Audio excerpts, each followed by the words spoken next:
personal growth is my life. I mean, I'll tell that story in a little bit, but personal growth is my life, and self-education. Tony Robbins, who's now one of my best friends in the world, he changed my life when I was in my mid-20s when I ordered his course. Like, I was already financially successful.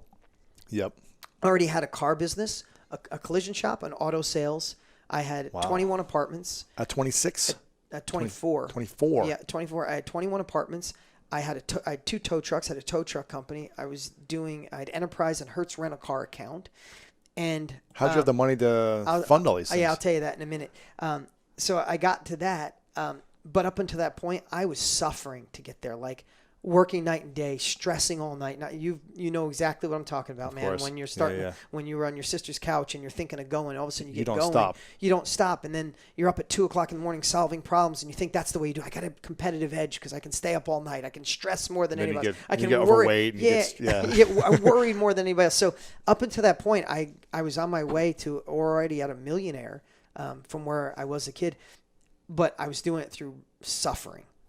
And, I gave Tony Robbins money off an infomercial. That's the reason I went in the infomercial business. Wow. I gave him a check. He gave me information. Everybody told me I was nuts. Like, you bought something off of some huckster on TV, which people probably have said about me in the past. I bought it. I went through it. I thought I was going to listen to it over like a month, and I just obsessed over like 7 days. I digested every piece, and it was just so profound. No one I had ever talked to, and this is a true story, no one I had ever talked to in my entire life talked this way.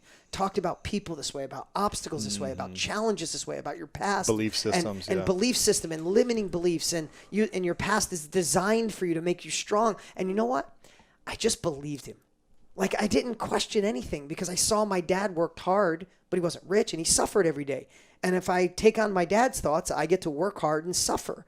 If I listen to this guy, it just seemed like a different path. And then he introduced me to Wayne Dyer and Eckhart Tolle and John Wooden and all these other people. And all of a sudden, life, self-education exploded. But I know for a fact what drove me more than anything was I hated not being in control. And I love my parents, but I just felt like they made bad decision after bad decision. I didn't want to listen to them on where I lived. I got my own apartment when I was in 12th grade. Like, I didn't like their decisions. And I figured if I got money, no one can tell me how to live. No one can tell me what to do, how to talk.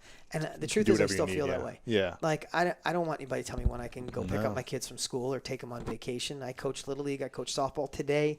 I scheduled this with you at 1. I'm going to jump on a plane because at 6:30 is my son's game, and at 7:45 is my daughter's softball game. I'm not missing either one of them. And there's nothing or no one that could tell me I'm not going to be there, right? That's just an exaggeration of what my life is. But there was a point where money will allow me to be in control of my decisions. And I still believe that. Yeah. I still believe that. And I know that you had you told me stories about being like picked on and bullied and, because you were a smaller kid. And so people would try to pick on you or, pick fights with you, things like that. I know you dealt with some sexual trauma as well when you were younger. And I'm assuming all those other factors made you want to have control as well. I don't have control of what people are saying to me or how they're treating me, or they're taking advantage of me and physically or sexually or emotionally. Yep. And wanting that control was probably it's a driving factor too. Now that we talk about it, absolutely. Yeah. Between parents having to be in control and those types of things, it's like, again, like, I don't know it would be healthy to have the emotions I had that got me started, but whatever emotions it takes to move, use them. Listen, just get started. And I know, again, I don't want to repeat stuff, but it's like going to the gym. You don't go to the gym over the weekend and you're in great shape for the rest of your life. You got to work out every day. Personal growth is hearing it and implementing it every day. And the one thing I'll say, looking back in retrospect, being 50 this year, I've had the best love of my life. My fiance, I'm madly in love. My kids are in an incredible place at 10 and 12 years old. My company doubled in the last year since I've love in my life. I mean, and I'm blessed to say I'm really successful. We doubled in the last 12 months. But here's what I know. When I look at every phase of my life, what allowed me to go to the next level was facing the thing I was most afraid of. So true. And so true. Yeah, and I know from our conversations, like literally. So what were you most afraid of 12 months prior?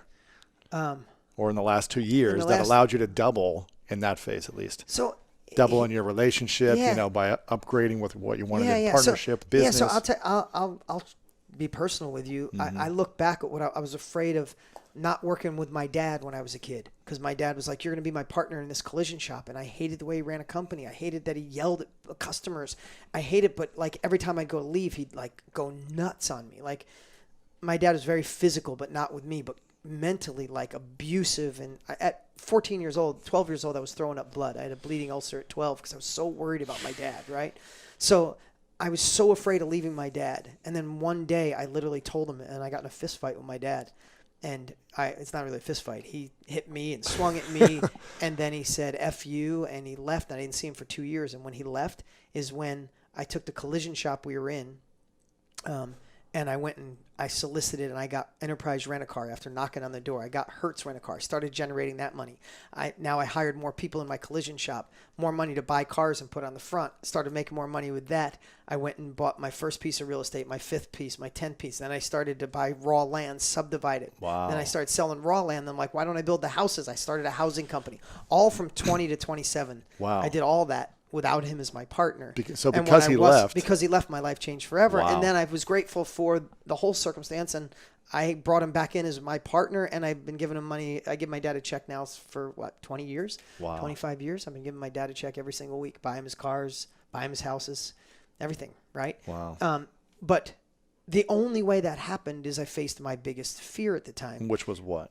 Which was disappointing my dad and have him going nuts on me, him not talking to me, listen, it's an age-old thing. My dad not accepting me, not proud of you, dad thinking you're a failure, right? So him leaving, what did that do for you emotionally? It made me want to show him he was wrong, right? I'd love to say I had this epiphany and I aligned my chakra. No, none of that. You wanted to prove like, your dad screw wrong. You. I want to make more money than you could have ever made. Did. Yeah, and then I asked him to be my partner. Wow. And that felt good.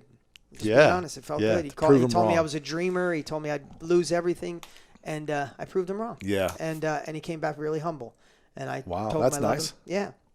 It's funny because I always tell people that proving people wrong or others wrong is the second most powerful driver. It is. For me, my whole life was just, I'm going to prove everyone wrong about everything about me, about my athletic ability, about making money, about whatever, relationships.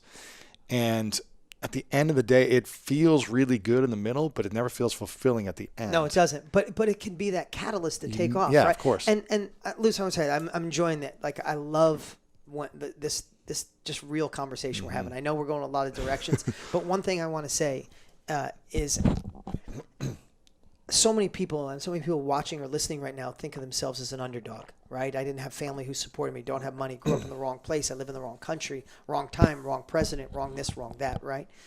And I'd love for you to think about that today and how you could turn being an underdog into an advantage.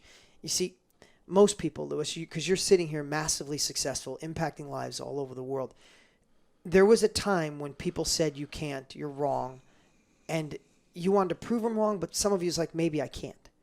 And there was a point, and I don't know the time this happened, but there was a point where when people told me I couldn't, and family members, my own sister, my mom, my dad, my friends, everybody thinking I'm crazy. I'm a dreamer. I was like the dreamer of the bunch because I was always going after more. I didn't have the right college degree. I didn't have the money. I didn't have the pedigree. I lived in the wrong area. But there was this moment, and I'd love to say I had this epiphany or someone gave it to me, but there was this moment when I felt the power of you can't. So people told me I couldn't, and I kind of believe them. Even if you believe 5%, it knocks you off your confidence zone, right? We don't do anything without confidence. You weren't good at football without confidence. You didn't get the girl without confidence. You didn't start the business without money, without confidence. So I was lack of confidence, and one day it started fueling my confidence, and I started having this internal dialogue. When people told me I can't, I might look at them with the same face, but on the inside I'm like, screw you. You have no idea. You have no idea who you're saying. And so I've turned that into like the power of you can't. And there's times where people start telling me, and I can't control it. At least even at this age, we've been in places and go, that market's oversaturated, and I start smiling. Like, because I've trained myself to enjoy when someone says I can't, right? Anyway, I digress on that, but think of being an underdog as an advantage, and it changes everything.